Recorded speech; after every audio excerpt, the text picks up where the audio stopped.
Saatnya kita dengarkan bersama pidato kenegaraan Presiden Republik Indonesia dalam rangka penyampaian keterangan pemerintah atas rancangan undang-undang tentang anggaran pendapatan dan belanja negara tahun 2027 beserta nota keuangan dan dokumen pendukungnya.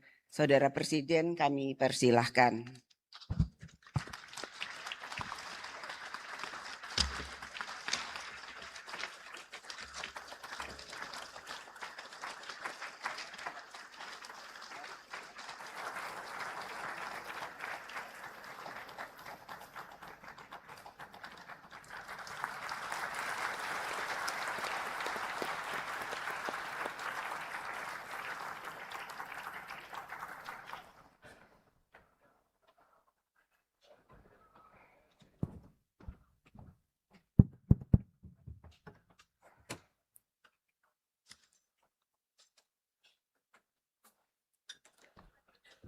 Bismillahirrahmanirrahim. Assalamualaikum warahmatullahi wabarakatuh. Salam sejahtera bagi kita semua. Shalom, Om Swastiastu. Namo Buddhaya, salam kebajikan. Rahayu, rahayu. Yang saya hormati Wakil Presiden Republik Indonesia, Saudara Gibran Rakabuming Raka. Para pimpinan lembaga negara, Ketua Majelis Permusyawaratan Rakyat Republik Indonesia Saudara Ahmad Muzani, beserta para wakil ketua, ketua dan anggota MPR RI. Ketua Dewan Perwakilan Rakyat Republik Indonesia Saudari Puan Maharani, beserta Wakil Ketua DPR RI Profesor Sufmi Dasko Ahmad, Wakil Ketua DPR RI Saudara Saan Mustafa, Wakil Ketua DPR RI Saudari Sari Yuliati,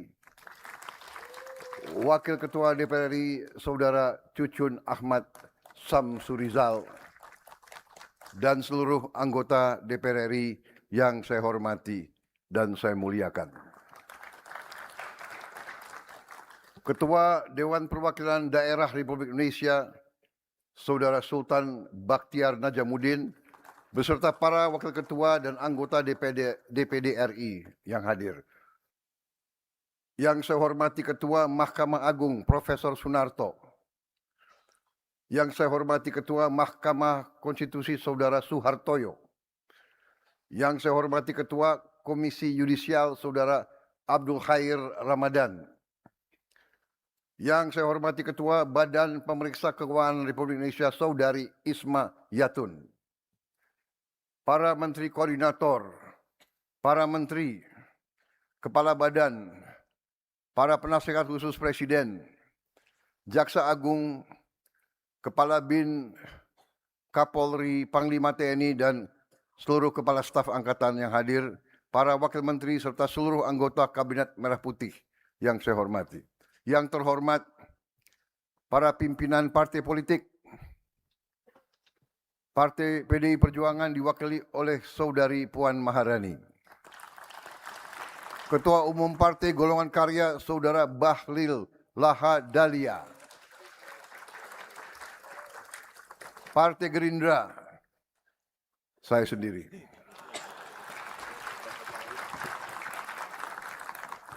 Tapi hadir juga Ketua Harian Profesor Sufmi Dasko Ahmad. Ketua Umum Partai Amanat Nasional Saudara Zulkifli Hasan. Ketua Umum Partai Demokrat Saudara Agus Harimurti Yudhoyono. Ketua Umum Partai Kebangkitan Bangsa Saudara Abdul Muhaimin Iskandar. Presiden Partai Keadilan Sejahtera Saudara Al-Muzamil Yusuf. Ketua Umum Partai Nasional Demokrat Saudara Surya Dharma Paloh. Yang saya hormati rekan-rekan pers media, para tamu undangan, dan saudara-saudaraku sebangsa dan setanah air, seluruh rakyat Indonesia yang saya cintai dimanapun engkau berada. Pertama-tama tentunya sebagai insan yang bertakwa, marilah kita tidak henti-hentinya memanjatkan puji dan syukur kehadirat Tuhan Maha Esa, Tuhan Maha Besar, yang memiliki sekalian alam.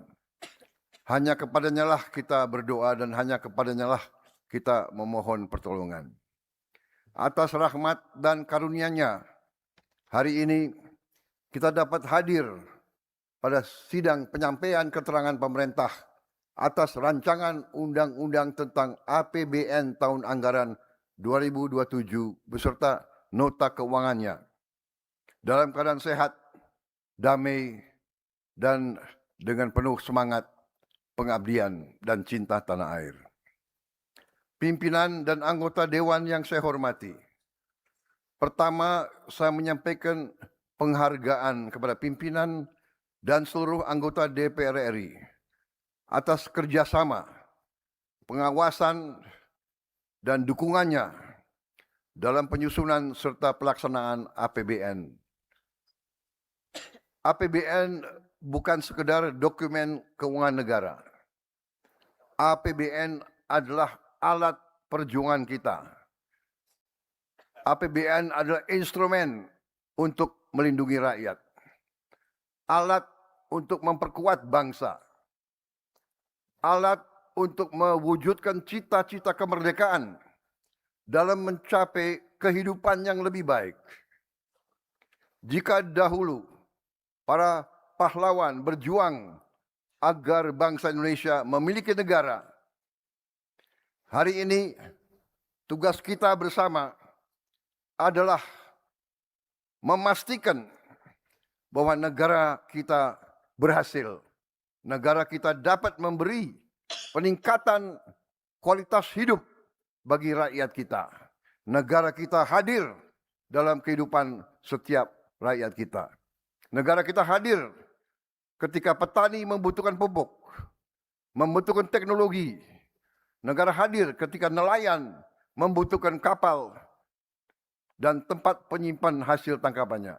Negara hadir ketika buruh membutuhkan perlindungan dalam bekerja dan berkarya.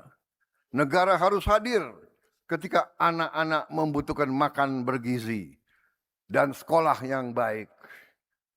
Negara harus hadir kalau keluarga membutuhkan rumah, air bersih, listrik, pekerjaan, layanan kesehatan, serta perlindungan pada masa sulit. Kemerdekaan belum selesai hanya karena bendera kita, bendera merah putih, telah berkibar. Kemerdekaan harus terasa di meja makan rakyat kita.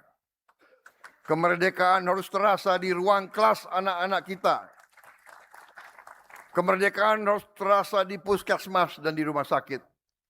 Dan di masa depan setiap keluarga Indonesia. Itulah makna APBN sebagai alat perjuangan. Setiap rupiah yang dikumpulkan oleh negara harus kembali menjadi harapan yang nyata bagi rakyat kita. Saudara-saudara sebangsa dan setanah air, kita memasuki tahun 2026 dalam keadaan dunia yang tidak menentu, yang tidak mudah. Harga energi di seluruh dunia meningkat karena perang. Suku bunga global tinggi dan bisa naik.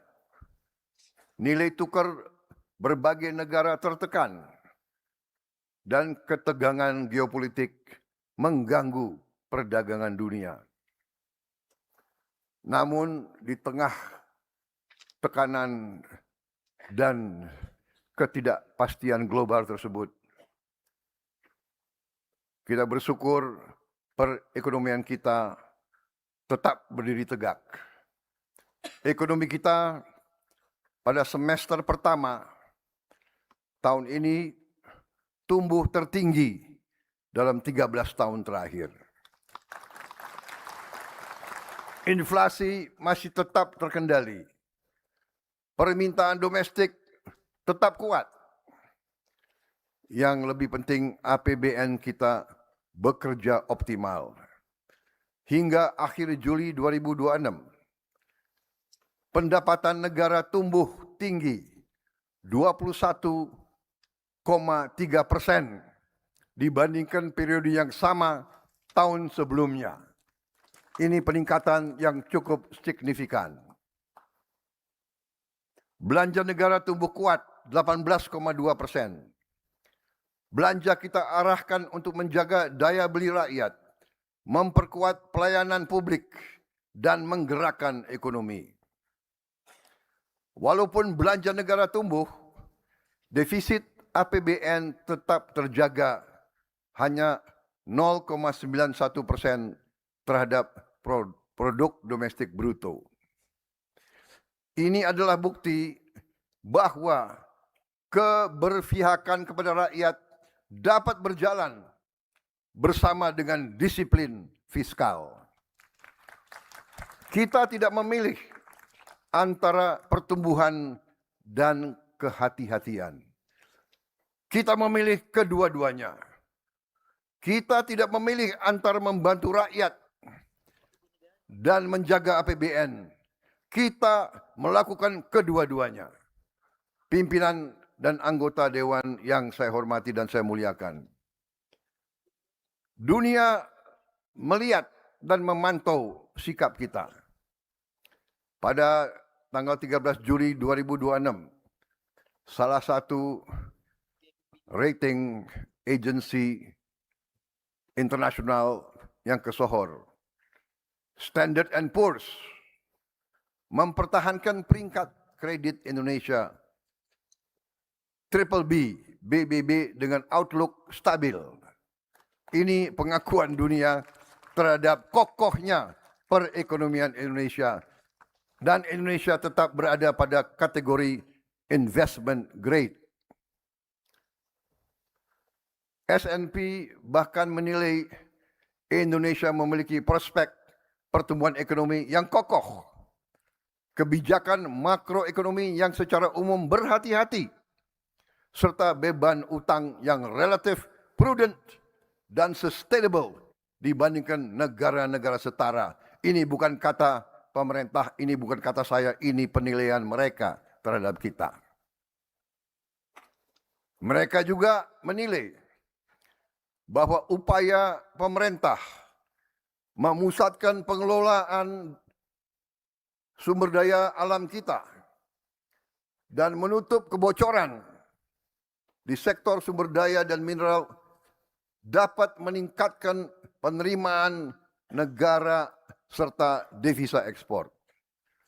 Mereka secara khusus menilai positif peran Danantara dan potensi PT Danantara Sumber Daya Indonesia DSI dalam memberantas praktek-praktek under invoicing dan transfer pricing yang sesungguhnya adalah praktek penipuan.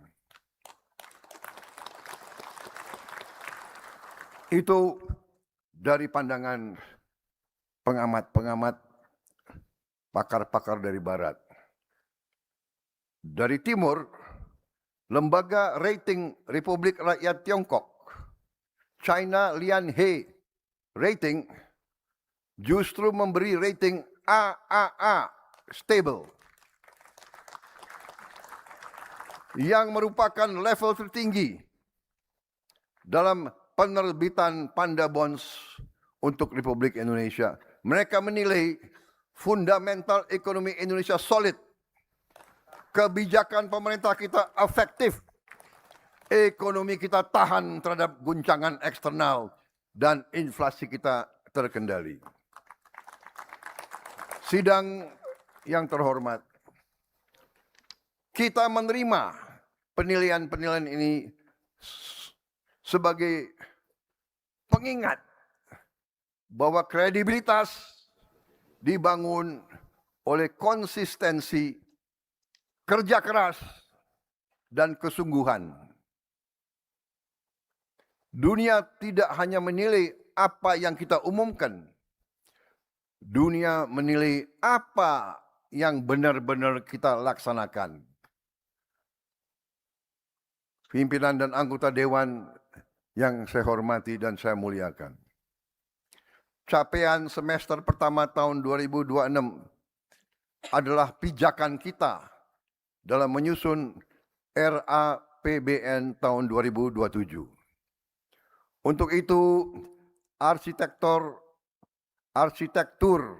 RAPBN tahun 2027 didesain tetap ekspansif, secara kolaboratif, terarah, dan terukur untuk mendorong pertumbuhan ekonomi lebih tinggi dan sejahtera lebih cepat.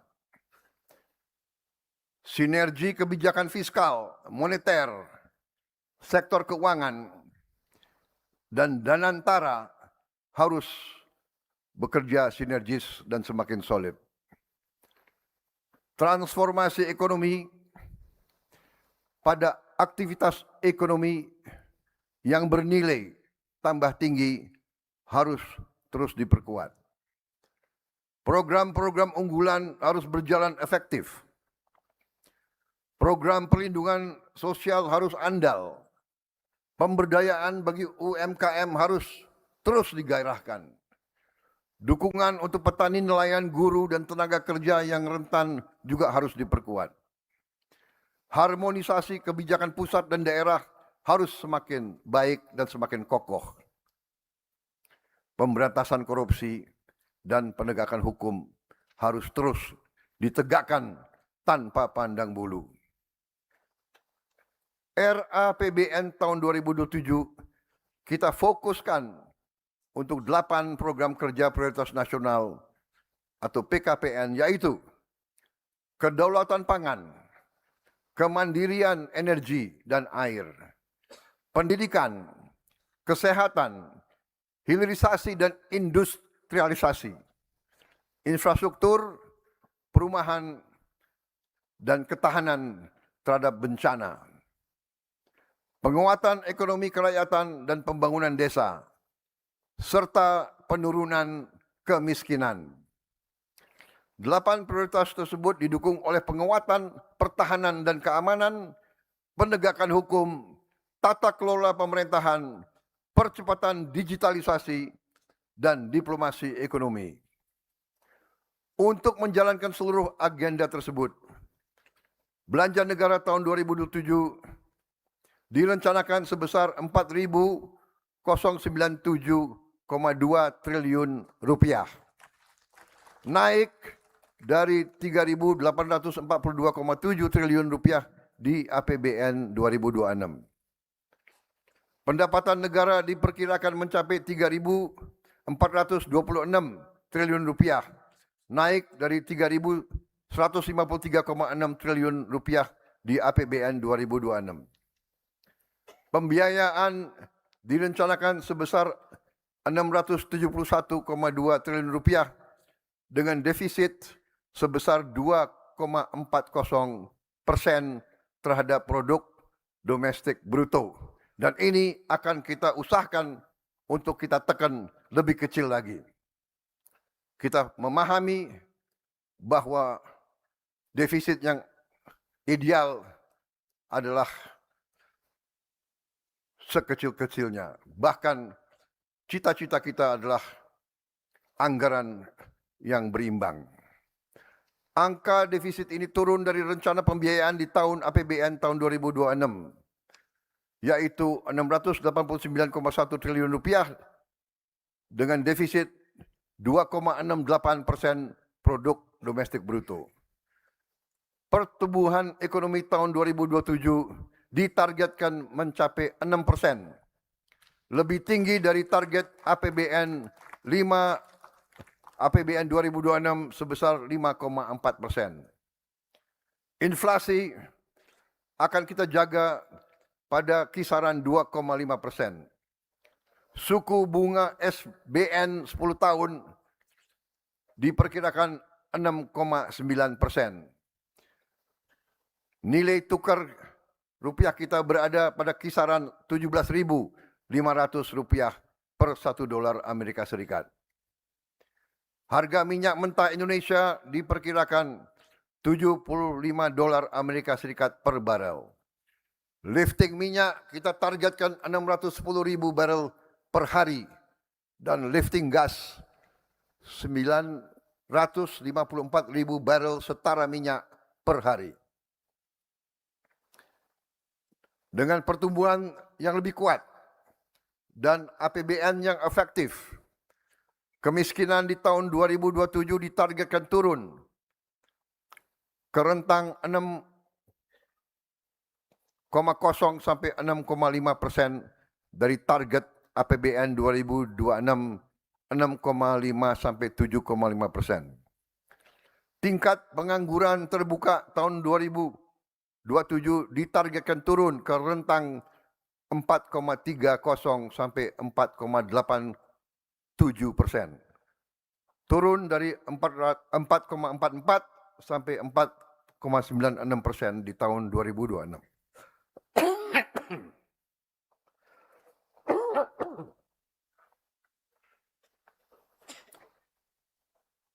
Mohon izin.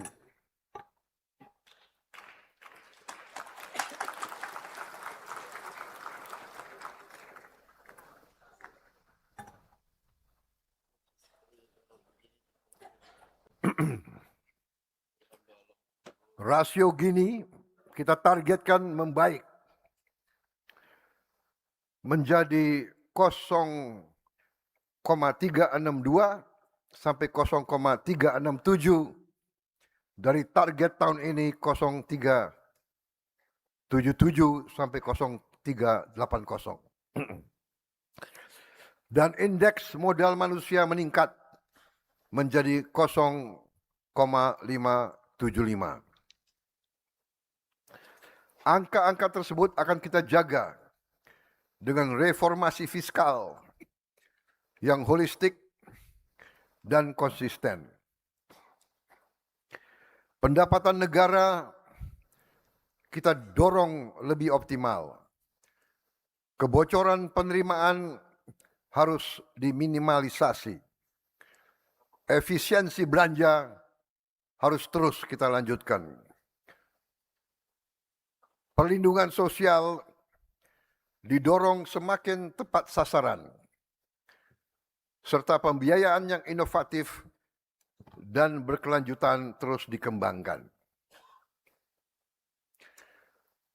Saudara-saudara sekalian, angka-angka APBN kita sangat bergantung dengan angka-angka makroekonomi kita. Angka-angka makroekonomi kita sangat bergantung dari kualitas data yang dikumpulkan oleh Badan Pusat Statistik kita. Saya mendapat laporan sudah lebih dari 10 tahun kita belum melakukan rebasing atau pembaharuan cara kita menghitung berapa sebenarnya aktivitas ekonomi yang terjadi di negara kita. Oleh karena itu, sensus ekonomi yang sekarang dijalankan sampai akhir bulan Agustus 2026 yang dilakukan oleh 251.000 petugas sensus bekerja di seluruh desa-desa kita perlu kita pastikan berhasil. Saya minta agar saudara-saudara sekalian, wakil-wakil rakyat dan seluruh rakyat Indonesia yang sedang mendengarkan pidato saya saat ini, saya minta agar saudara-saudara tidak hanya mengisi formulir sensus dengan sejujur-jujurnya, tapi juga mengajak semua orang untuk ikut mengisi dengan sejujur-jujurnya. Data yang dikumpulkan BPS dari sensus ekonomi tidak akan digunakan untuk mengejar kekayaan atau pendapatan pribadi yang dilaporkan. Data dari sensus ekonomi akan digunakan untuk kita bisa lebih tepat menyusun kebijakan dan anggaran. Sebagai contoh di RAPBN 2027, kita mengasumsikan besar PDB kita mencapai 27.987 triliun rupiah. Jika pembiayaan sebesar 671,2 triliun rupiah, maka defisit APBN sebesar 2,40% terhadap PDB. Tapi jika ternyata PDB kita lebih besar, yang banyak lembaga internasional mengatakan seperti itu, maka defisit kita akan jauh lebih kecil. Selain itu, pembaharuan data tunggal sosial dan ekonomi nasional atau DTSEN juga akan kita lakukan dari hasil sensus ekonomi tahun 2026 ini.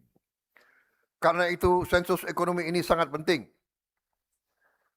Saudara-saudara sekalian, disiplin fiskal tidak berhenti ketika anggaran disahkan. Disiplin fiskal harus hadir sampai pada eksekusi setiap rupiah yang dibelanjakan. Selama ini terlalu banyak kementerian, lembaga, dan pemerintah daerah membeli barang yang sama, tapi membelinya sendiri-sendiri dengan harga yang berbeda-beda. Spesifikasinya sama, tapi karena prosesnya berulang dan mungkin berbeda-beda, jumlahnya terpecah, daya tawar negara menjadi lemah. Kita harus hentikan APBN digunakan membeli barang yang sama tanpa koordinasi, seolah-olah seperti ribuan pembeli yang tidak saling berbicara. Padahal kita semua adalah bagian dari negara kesatuan Republik Indonesia. Kita apakah pemerintah pusat, pemerintah daerah, atau pemerintah kabupaten kota, kita adalah pemerintah Republik Indonesia. Data Lembaga Kebijakan Pengadaan Barang dan Jasa Pemerintah, LKPP, menunjukkan bahwa konsolidasi pengadaan pemerintah daerah saat ini telah menghasilkan efisiensi 20,86%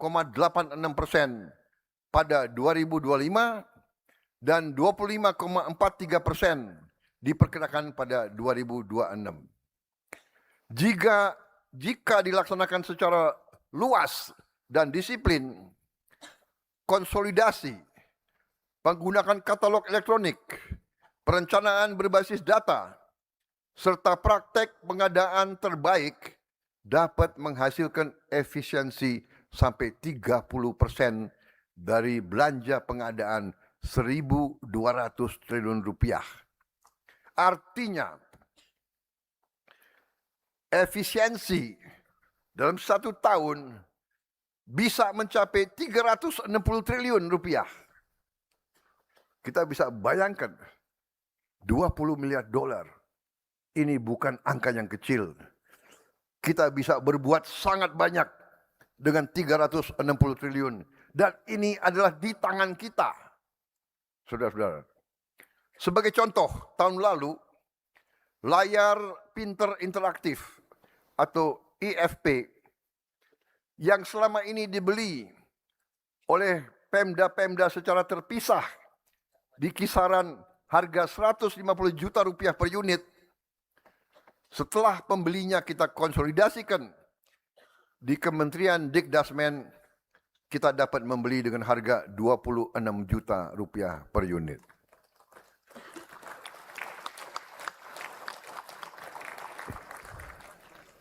Ini penghematan hampir 6 kali. 6 kali penghematan. Ini real. 150 juta kita beli dengan harga 26 juta termasuk ongkos kirim dan ongkos pasang sampai ke tempat terpencil, terluar, dan tertinggal. Saudara-saudara sekalian.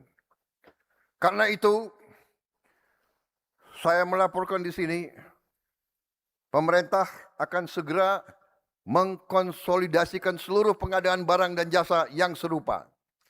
Kita akan tingkatkan kelembagaan LKPP menjadi badan pengadaan pemerintah, dan untuk itu kita mohon dukungan Dewan Perwakilan Rakyat yang saya hormati.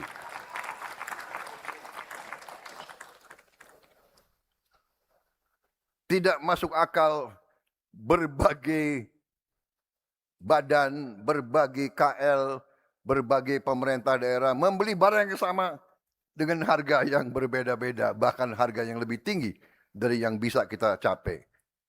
Kebutuhan berbagai kementerian, lembaga, dan pemerintah daerah akan dihimpun. Spesifikasi akan distandardisasi. Volume akan disatukan. Proses pengadaan pemerintah akan dilakukan secara digital. Sehingga supaya semakin transparan, kompetitif, dan akuntabel. Jika barangnya sama, kita beli bersama. Jika kebutuhannya dapat direncanakan, kita rencanakan bersama. Jika negara dapat memperoleh harga dan mutu yang lebih baik dengan bekerja sama, tidak ada alasan untuk kita tidak lakukan itu. Tidak ada alasan untuk masing-masing institusi tetap melakukan pengadaan sendiri-sendiri. Setiap rupiah yang berhasil kita hemat adalah ruang fiskal tambahan yang dapat kita gunakan untuk rakyat kita. Ruang kelas sekolah yang bisa kita perbaiki. Puskesmas yang kita bisa renovasi. Rumah sakit dan alat-alat kesehatan yang dapat kita berikan kepada rakyat kita di semua kota, di semua kecamatan.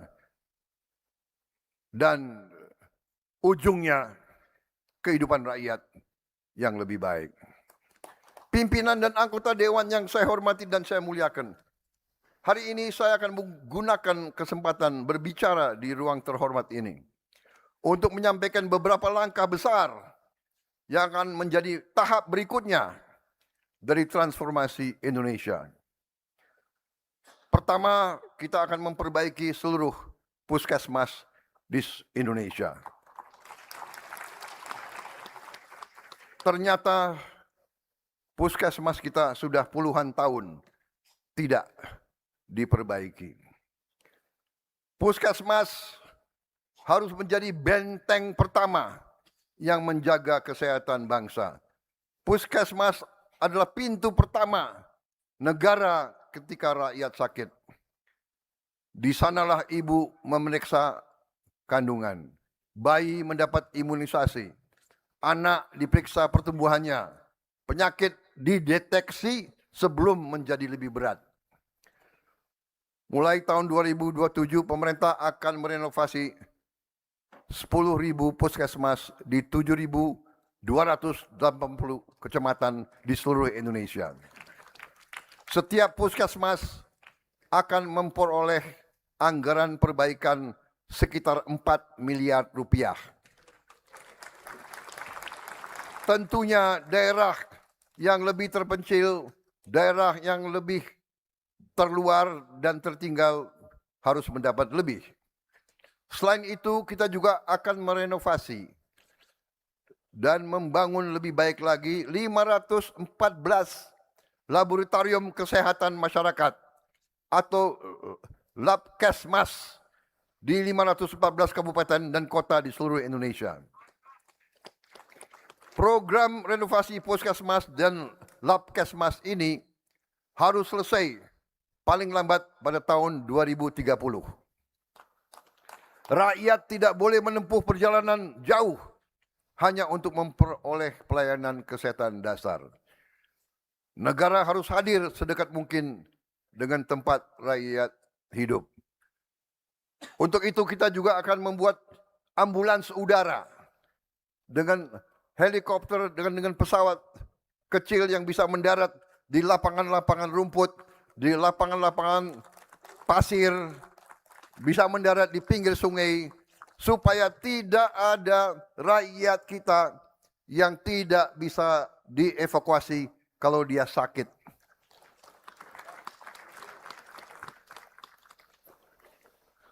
Saya mendapat laporan banyak ibu-ibu yang meninggal karena harus menempuh jalan 7 jam sampai 9 jam pada saat melahirkan.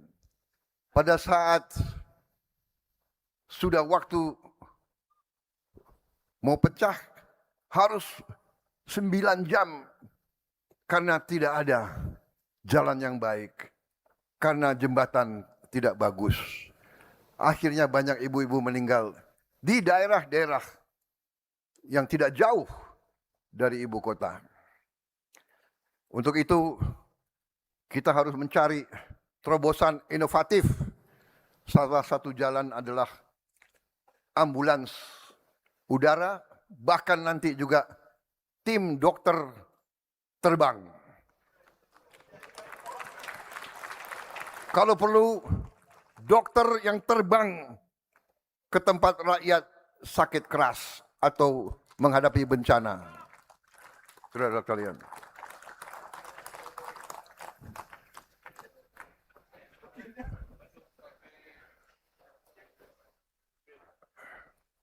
Kedua, kita akan membangun dan merevitalisasi 441 rumah sakit umum daerah.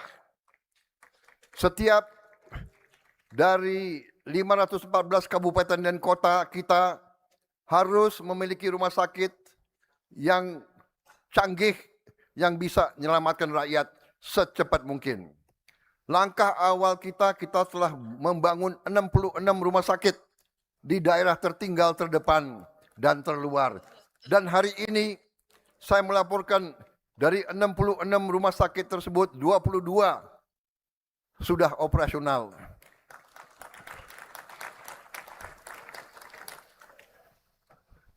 Kita telah membawa alat pemeriksa jantung, CT scan, mamografi, USG, dan layanan modern ke wilayah yang sebelumnya harus merujuk pasien ke tempat-tempat yang sangat jauh.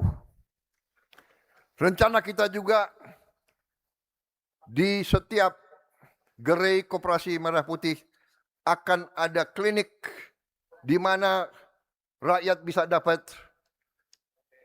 kesehatan layanan melalui jarak jauh. Saudara-saudara, tahap berikutnya jauh lebih besar. Pemerintah akan membangun revitalisasi 440 rumah sakit umum daerah agar setiap kabupaten dan setiap kota memiliki rumah sakit yang baik. RSUD tersebut akan kita perkuat terutama untuk menangani penyakit-penyakit penyebab kematian tertinggi. Kanker, jantung, stroke, ginjal, serta untuk pelayanan kesehatan ibu dan anak. Tidak boleh lagi seorang ibu kehilangan nyawa karena rumah sakit terlalu jauh. Tidak boleh lagi seorang ayah menjual seluruh hartanya karena harus berobat ke kota besar. Untuk memperkuat upaya ini, sebagaimana saya telah melaporkan, kita harus menghadapi dan menyelesaikan masalah kekurangan dokter umum dan dokter spesialis kita. Kita masih butuh tambahan 84.781 dokter umum. Kemudian 127.580 dokter gigi. Saudara-saudara sekalian. 481 kabupaten kota butuh tambahan 55.712 dokter spesialis. Karena itu kita telah membuka 9 fakultas kedokteran baru serta 170 program studi spesialis dan subspesialis. Baik yang berbasis perguruan tinggi maupun berbasis rumah sakit. Dan ini kita akan upayakan lebih banyak lagi. Saudara-saudara sekalian, bila perlu kita sedang memikirkan kita bisa mengundang dokter-dokter dari negara lain untuk praktek di sini untuk waktu-waktu yang terbatas. Karena kalau kita menunggu lulusnya 187.000 dokter gigi, mungkin kita harus nunggu 4 presiden sesudah saya. Saudara-saudara sekalian, rakyat kita menuntut, berharap pelayanan kesehatan secepat mungkin. Kita tidak boleh berpikir normatif. Kita harus berani berpikir inovatif.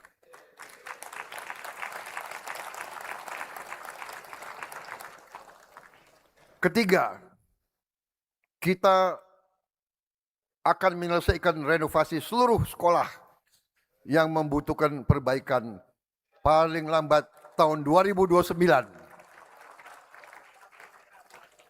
Bagi saya, negara wajib memastikan setiap anak sekolah belajar di sekolah yang aman dan bermartabat. Sekolah adalah tempat anak-anak Indonesia membangun masa depan mereka. Tetapi kita mengerti bahwa masih banyak anak-anak kita yang belajar dengan atap yang bocor, mungkin juga atap yang runtuh, dinding yang retak, toilet yang rusak, mungkin juga WC yang tidak ada, ruang kelas yang tidak aman. Keadaan ini tidak boleh kita wariskan. Program renovasi seluruh sekolah dan satuan pendidikan yang membutuhkan perbaikan akan terus dipercepat pada tahun 2007 dan 2008 dan harus selesai paling lambat tahun 2029. Ini adalah program renovasi sekolah terbesar dalam sejarah kita. Saudara-saudara sekalian, kita harus berani memasang target yang tinggi. Tidak boleh ada lagi cerita sekolah roboh. Tidak boleh lagi ada ruang kelas rusak yang dibiarkan rusak bertahun-tahun. Semua sekolah harus berada dalam kondisi baik, aman, bersih, layak untuk belajar. Semua sekolah harus punya kamar kecil yang layak.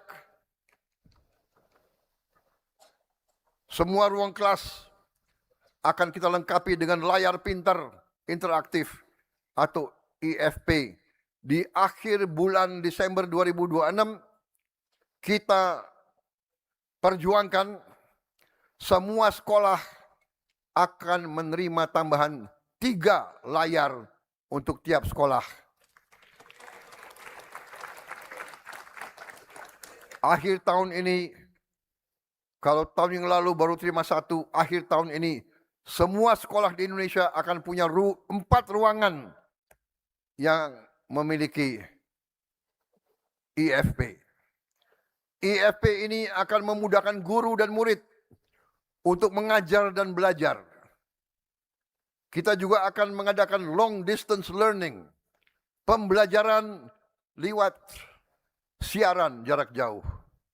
Guru-guru terbaik akan bisa mengajar dari studio guru di Jakarta atau di ibu kota provinsi.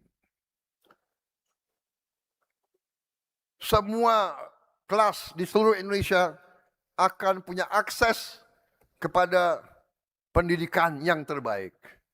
Kita harus melakukan lompatan di bidang pendidikan. Pemerintah juga akan memperjuangkan seluruh sekolah negeri tidak dipungut bayaran. Ini adalah cita-cita pendiri-pendiri bangsa kita. Pendidikan adalah hak semua anak Indonesia. Bagi mereka yang punya kemampuan, silakan ke sekolah-sekolah swasta yang hebat. Tapi untuk pemerintah, kita harus perjuangkan anak-anak kita bisa sekolah dengan gratis. Keempat, hari ini saya mengumumkan tahap lanjutan kebijakan ekspor satu pintu kita. Kita telah membahas bersama OJK bahwa kita ingin segera mendirikan bursa mineral dan komoditas strategis. Selama puluhan tahun, Indonesia menjadi salah satu produsen terbesar untuk komoditas-komoditas penting dunia.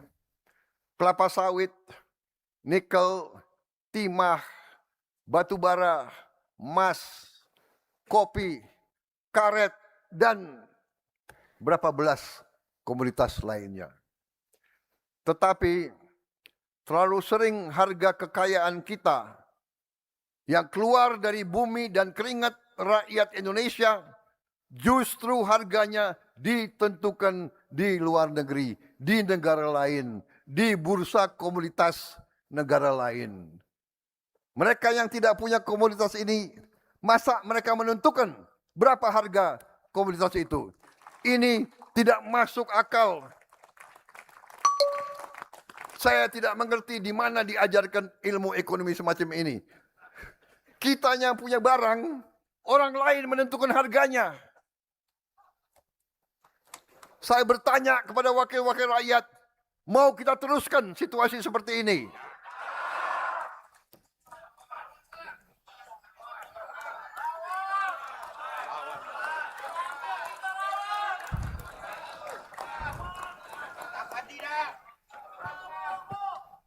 Emak-emak susah, payah membatik. Orang lain yang menentukan harga batik yang mau dijual. Luar biasa. Keadaan ini harus berani kita ubah. Saya minta dukungan Dewan Perwakilan Rakyat untuk kita ubah ini.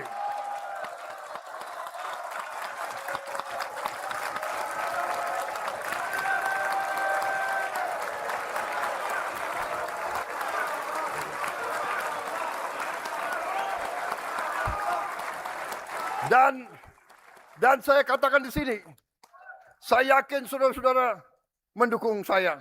Kalau mereka tidak mau bayar harga yang kita pasang, nggak usah beli. Lebih baik komoditas itu, nikel itu, timah itu, emas itu, semuanya biar di tanah untuk anak cucu kita. Batu bara kita, gas kita, minyak kita, biar di tanah. Kopi kita, biar kita minum sendiri.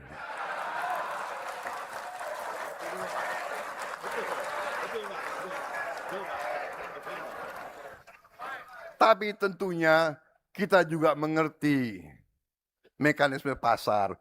Kalau harga terlalu tinggi, itu juga nggak masuk akal. Tapi yang penting, bursanya ada di bumi Republik Indonesia.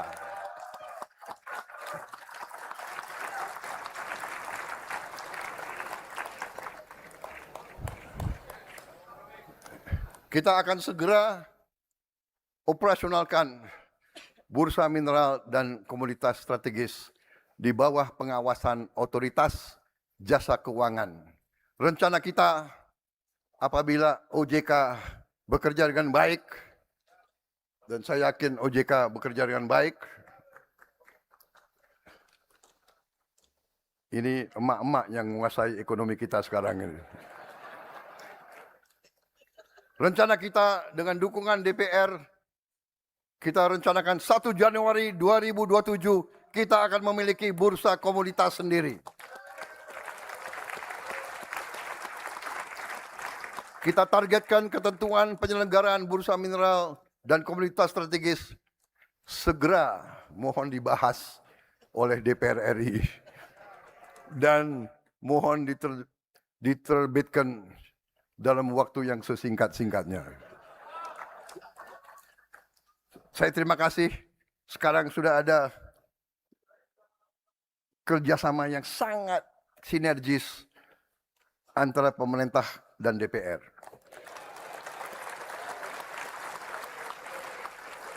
Ini tidak berarti bahwa tidak ada demokrasi. Kita harus ada demokrasi, kita harus diawasi, kita harus dikritik. Tapi kita harus kerja cepat untuk rakyat kita. Dan ini saya kira sudah dihasilkan oleh DPR RI sekarang ini. Saya terima kasih.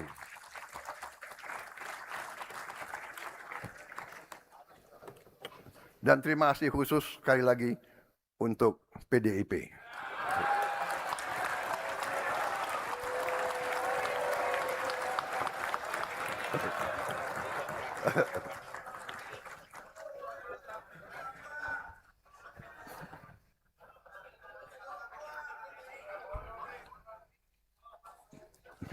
Sebenarnya ini bukan Prabowo-nomics, ini Marhain ini.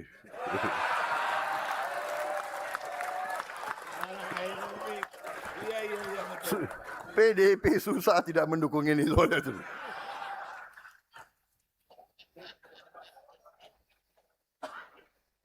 Saudara-saudara, dengan ini kita akan membangun Indonesia Reference Price. Harga referensi Indonesia untuk komoditas-komoditas utama ekspor Indonesia. Kita ingin membangun pasar yang dalam, transparan, liquid, dan dipercaya dunia. Produsen, petani, eksportir, pembeli, dan investor akan bertemu dalam satu sistem yang diawasi dengan data transaksi yang lebih terang dan ruang penipuan yang semakin sempit. Dalam upaya membangun bursa yang kredibel, otoritas jasa keuangan juga telah melakukan reformasi terbesar dalam sejarah bursa saham kita. Mereka yang melanggar aturan bursa diberi sanksi. Kita juga akan melanjutkan reformasi pasar modal kita dengan demutualisasi pasar modal. Demutualisasi akan membawa pasar modal Indonesia ke standar dunia dan menjadikan pasar modal Indonesia menjadi salah satu yang terbesar di dunia. Pasar modal yang bekerja dengan baik, ini adalah masalah keadilan.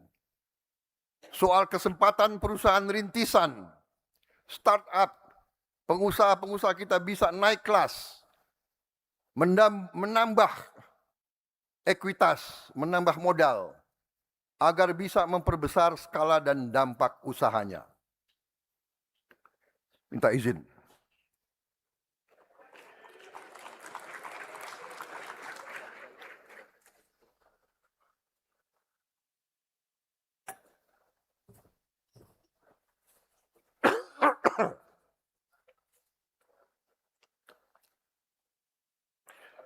Dengan bursa mineral dan komoditas strategis dan bursa modal yang kredibel, Indonesia akan berhenti menjadi tempat negeri, tempat komoditas digali. Tetapi harga dan keuntungannya ditentukan oleh negara lain. Kita bukan hanya ingin menjadi penghasil komoditas dunia, kita harus ikut menentukan harga komoditas dunia. Kita ingin jadi Indonesia tempat komoditas diperdagangkan. Kita juga akan mempercepat optimalisasi aset badan usaha milik negara kita. BUMN kita menguasai aset yang sangat besar. Sebagian bekerja dengan baik, sebagian belum menghasilkan manfaat dibandingkan dengan nilainya. Sebagaimana saya telah laporkan tadi pagi di majelis yang terhormat ini, kita telah menutup 290 BUMN yang tidak produktif dan tidak memberi nilai tambah untuk bangsa kita. Kita akan teruskan upaya optimalisasi BUMN hingga kita akan punya di akhir tahun ini maksimal 300 BUMN yang produktif. Kalau bisa lebih ramping, lebih baik. Selain itu, aset berupa tanah, gedung, jaringan, kawasan, dan fasilitas yang tidak dikelola optimal oleh BUMN tidak boleh dibiarkan tidur, sementara rakyat membutuhkan pekerjaan dan perekonomian membutuhkan investasi. Pemerintah akan mempermudah kerjasama pemanfaatan aset-aset BUMN yang belum optimal dioperasikan akan kita ajak pihak swasta melalui proses yang terbuka, kompetitif dan akuntabel, serta menjaga kepemilikan strategis negara, kita akan membuka supaya aset-aset yang tidak produktif dikerjakan oleh BUMN bisa dikerjakan oleh pihak swasta di seluruh Indonesia. Kita harus belajar dan berani belajar dari negara lain. India telah menjalankan apa yang mereka sebut National Monetization Pipeline. Swasta diberi ruang mengoperasikan aset publik yang telah terbangun. Kepemilikan tetap berada pada negara. Modal yang diperoleh diputar kembali untuk membangun infrastruktur baru. Sebagai contoh, kalau ada bandara, ada airport yang kurang maksimal dioperasikan, kita bisa membuka peluang untuk swasta mengoperasikan itu. Tentunya kepemilikan tetap oleh negara, tapi kalau mereka bisa menjalankan dengan lebih efisien, lebih kreatif, lebih inovatif, menghasilkan manfaat, kenapa tidak? Saudara-saudara, sebagai contoh, sekarang ada integrasi antara penerbangan, perusahaan penerbangan, hotel, dan bandara. Kalau ini dioperasikan secara integratif, ini punya nilai tambah yang potensial bisa menambah income bagi kita. Saudara-saudara, itu akan kita rintis. Selanjutnya kita telah mulai dan akan membangun 100.000 megawatt atau 100 gigawatt energi dari matahari, energi surya. Pemerintah akan mempercepat penutupan pembangkit listrik tenaga diesel dan menggantinya dengan pembangkit listrik tenaga surya. Tahun ini kita akan bangun 30 gigawatt pembangkit listrik tenaga surya dan segera menghentikan 13 gigawatt pembangkit listrik tenaga diesel. Kita mendapat anugerah dari Tuhan Yang Maha Kuasa, sinar matahari yang hampir sepanjang tahun. Tidak masuk akal jika pulau-pulau yang terpencil, kita harus menunggu kapal membawa BBM solar untuk memperoleh listrik. Ongkos ekonominya terlalu tidak efisien. Dengan PLTS, kita juga bisa membangun kemandirian energi kita. Saudara-saudara, idealnya setiap desa bisa memiliki PLTS 1 megawatt. Ini ideal. Kalau desa itu mau siapkan lahan, kita bisa yakinkan bahwa mereka bisa dapat PLTS 1 gigawatt, atau saya ulangi, 1 megawatt satu desa. Saudara-saudara sekalian, Menko Perekonomian telah menghitung dengan PLTS 100 gigawatt, negara akan menghemat setidaknya 73,9 triliun rupiah setiap tahun dari penurunan biaya pokok produksi listrik kita. Belum lagi kalau kita tidak import BBM dari luar negeri lagi. Dengan 100 gigawatt, kebutuhan impor kita akan jauh berkurang dan kita bisa menghemat sangat banyak devisa. Ketujuh, hari ini saya umumkan rencana lokasi Indonesia Financial Center atau Pusat Finansial Internasional Indonesia, disingkat PFII. Kita telah tentukan lokasi sementara PFII di Jakarta. Dan begitu bisa kita buka juga PFII di Bali. dan mungkin ada kawasan lain di bagian lain dari Republik Indonesia yang menarik bagi dana-dana besar dari luar negeri.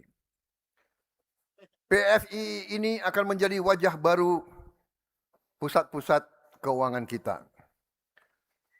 Jakarta dan mungkin nanti Bali sebagai pusat keuangan, investasi, teknologi, finansial, arbitrase, dan penyelesaian sengketa komersial berstandar dunia. Kelembagaan PFII terdiri dari Dewan Pertimbangan, Dewan PFII, Lembaga Pengelola PFII, Lembaga Pengawas Jasa Keuangan PFII, Pengadilan PFII yang di bawah Mahkamah Agung, dan Lembaga Arbitrase PFII. Bahasa Inggris dapat digunakan sebagai bahasa kontrak. Prinsip hukum komersial dan standar internasional dapat kita adopsi.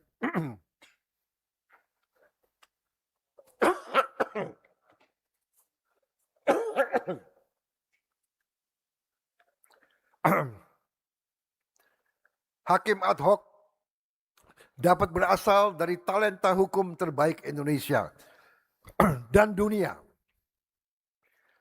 Kegiatan dapat mencakup perbankan, asuransi, pasar modal, derivatif, bursa karbon, bulian, fintech, keuangan syariah, family office, treasury center, dan manajemen investasi.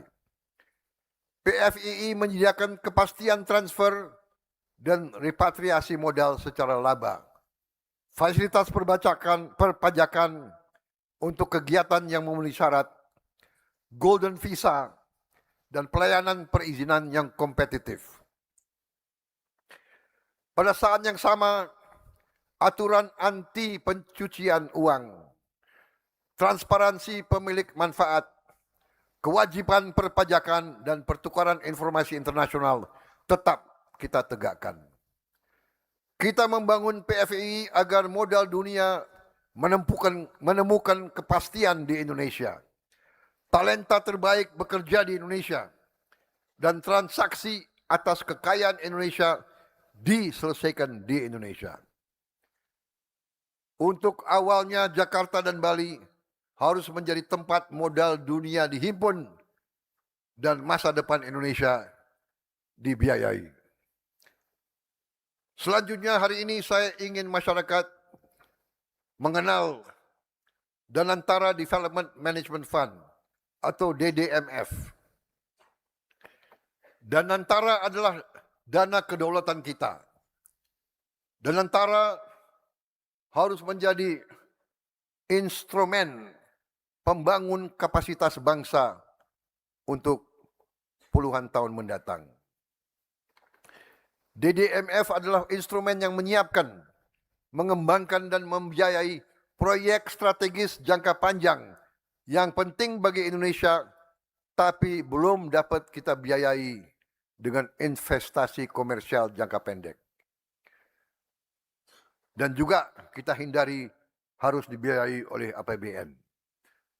Melalui DDMF, dana kedaulatan Indonesia akan ditanamkan secara disiplin dan profesional. Sebagai contoh, pada proyek mobil nasional, kita rencanakan mobil nasional kita produksi secara massal di akhir tahun 2028.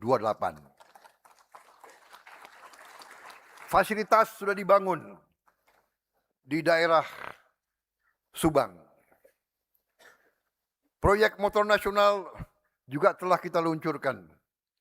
Ekosistem motor nasional sudah bekerja. 2 perusahaan swasta besar telah bekerja. 2 BUMN juga telah mulai produksi motor listrik. Kita juga harus membangun giant seawall, tanggul besar untuk mengamankan pantai utara Pulau Jawa. Ini mutlak harus kita lakukan. Jangan kita tunggu bencana datang. Kita harus belajar dari negara lain. Negara Belanda membangun infrastruktur perlindungan jangka panjang tanpa perlu menunggu bencana. Giant Seawall di Belanda kini melindungi jutaan penduduk Belanda dan menjadi simbol kemampuan teknologi nasional Belanda. Giant Seawall kita di pantai utara Jawa harus kita bangun segera dan menjadi sabuk perlindungan bagi jutaan warga Pantura Jawa untuk menyelamatkan puluhan ribu hektar yang sudah mulai tenggelam oleh naiknya laut.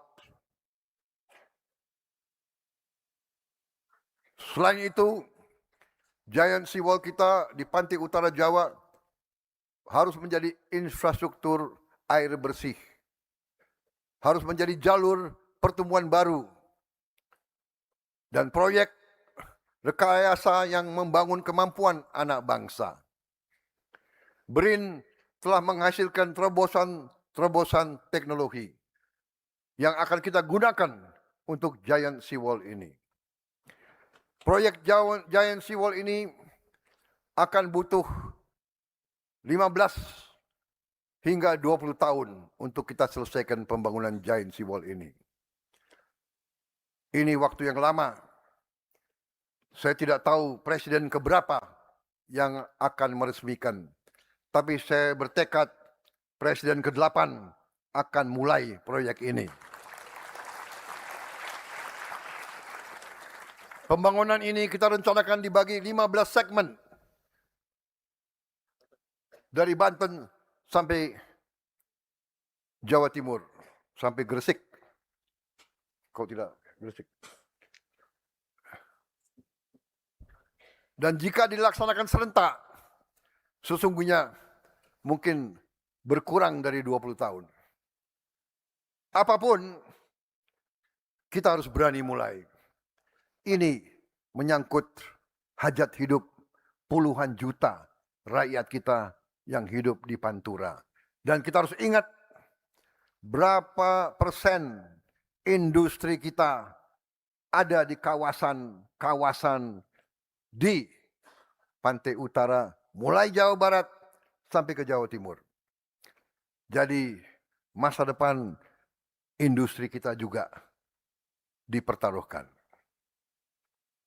Tadi saya sebut kita akan percepat proses elektrifikasi mobilitas rakyat. Subsidi BBM harus kita kurangi secara signifikan. Untuk itu pemerintah yang saya pimpin kemarin telah meluncurkan ekosistem motor listrik nasional.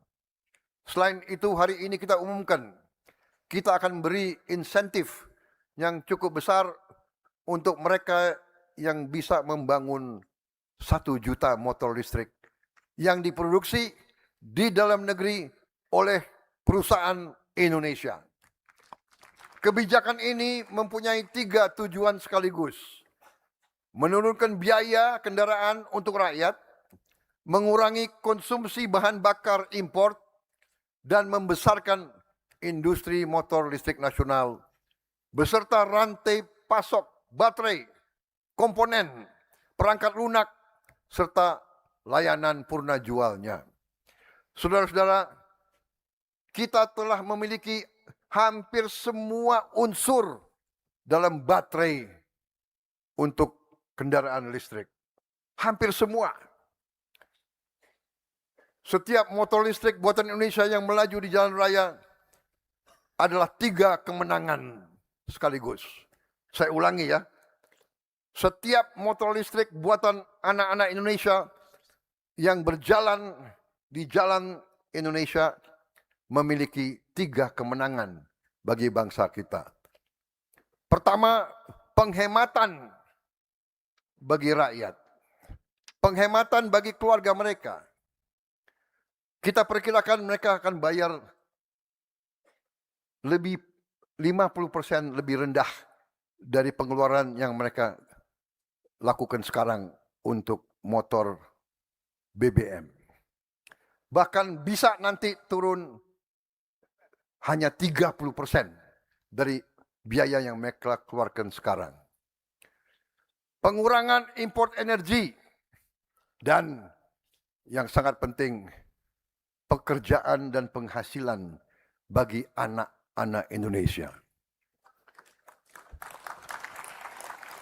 ke-10 hari ini saya sampaikan ke Dewan saran pemerintah Indonesia, saran kami untuk kita izinkan dui kewarganegaraan bagi talenta-talenta tertentu yang dibutuhkan oleh bangsa Indonesia.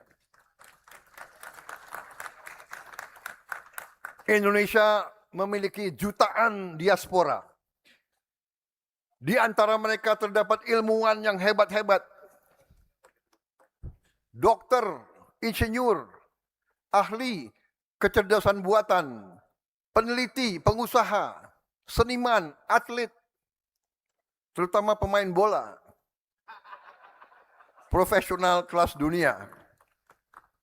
Sebagian terpaksa mengambil kewarganegaraan lain karena kebutuhan karier, keluarga, atau pengabdian mereka di luar negeri.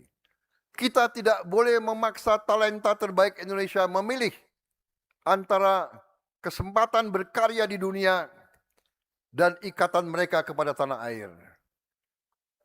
Hari ini pemerintah akan mengajukan kepada sidang yang terhormat ini perubahan undang-undang untuk membuka kewarganegaraan ganda secara terbatas bagi mereka yang memiliki talenta istimewa dan dapat memberi sumbangan luar biasa bagi kepentingan nasional. Kebijakan ini akan kita rancang dengan selektif terukur, disertai uji integritas, kewajiban yang jelas, serta perlindungan penuh terhadap keamanan dan kepentingan negara. Saudara-saudara sekalian, pimpinan dan anggota dewan yang saya hormati dan saya muliakan. Seluruh kebijakan yang kita lakukan memiliki satu tujuan. Mengubah kekayaan Indonesia menjadi kekuatan Indonesia. Renovasi 10.000 puskesmas, pembangunan 441 RSUD, perbaikan seluruh sekolah dari Sabang sampai Merauke, dari Miangas sampai Rote, akan memastikan negara hadir dalam kebutuhan paling dasar rakyat. Bursa komoditas akan memperkuat kedaulatan rakyat, meningkatkan penghasilan negara. Optimalisasi aset BUMN akan membuat kekayaan negara lebih produktif. Indonesia International Financial Center atau PFI akan menarik modal dan talenta global. DDMF kita bentuk untuk membiayai proyek lintas generasi. Subsidi motor listrik dan mungkin nanti mobil listrik akan menciptakan pasar bagi industri nasional. Kebijakan kewarganegaraan secara terbatas akan memanggil pulang kemampuan terbaik dari diaspora kita dan juga talenta-talenta terbaik untuk memperkuat bangsa Indonesia. Kita tidak sedang membangun ekonomi yang hanya besar dalam statistik. Kita sedang membangun negara yang berdaulat dalam keputusan, adil dalam pembagian dan pemerataan, nyata dalam kehidupan rakyat. Saya mengajak DPR RI, DPD RI, seluruh lembaga negara, pemerintah daerah, dunia usaha, perguruan tinggi, pekerja, petani, nelayan, tenaga kesehatan, guru, dan seluruh rakyat Indonesia untuk mengawal agenda besar kita bersama-sama. Kita akan melaksanakannya dengan disiplin. Tidak boleh ada proyek yang hanya besar pada anggaran, tetapi kecil manfaat nyata bagi rakyat. Tidak boleh ada insentif tanpa pekerjaan baru. Tidak boleh ada investasi tanpa transfer teknologi. Setiap rupiah harus memiliki tujuan. Setiap kebijakan harus memiliki ukuran. Setiap pejabat harus memiliki pertanggungjawaban. Untuk itu saya juga mengajak kita semua untuk terus koreksi diri. Terus meningkatkan disiplin. Pemerintah harus mengabdi kepada rakyat, mengabdi kepada bangsa, memberi solusi kepada kesulitan-kesulitan rakyat. Tugas pemerintah yang paling utama melindungi segenap tumpah darah rakyat dari semua ancaman. Ancaman kemiskinan, ancaman bahaya fisik, ancaman pemutusan hubungan kerja, dan berbagai ancaman lain. Ancaman kelaparan, ancaman tidak dapat pelayanan kesehatan. Pemerintah di semua tingkatan, tidak hanya pemerintah pusat, pemerintah daerah, pemerintah provinsi, pemerintah kabupaten kota, ya, pemerintah desa, kita harus menghilangkan praktek-praktek korupsi, penipuan, markup, penggelembungan dalam pembelanjaan. Tadi sudah saya sebut, kita akan buat satu lembaga yang mengkonsolidasikan semua pembelanjaan pemerintah di satu lembaga. Pemerintah harus lebih efisien di setiap tingkatan. Kita harus kurangi semua pengeluaran tidak efisien. Saya gembira sekarang tidak ada lagi anggaran untuk ulang tahun kementerian. Ulang tahun kementerian cukup potong tumpeng di kantor saja. Dan saya berharap juga di semua provinsi dan semua kabupaten kota jangan ada anggaran untuk merayakan ulang tahun besar-besaran. Lebih baik perbaiki sekolah, perbaiki rumah sakit, tingkatkan gaji guru daripada seremoni upacara.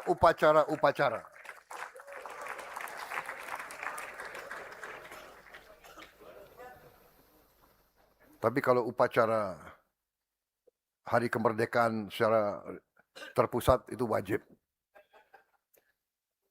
Pimpinan dan anggota dewan yang saya hormati, demikian keterangan pemerintah atas rancangan undang-undang tentang anggaran pendapatan dan belanja negara.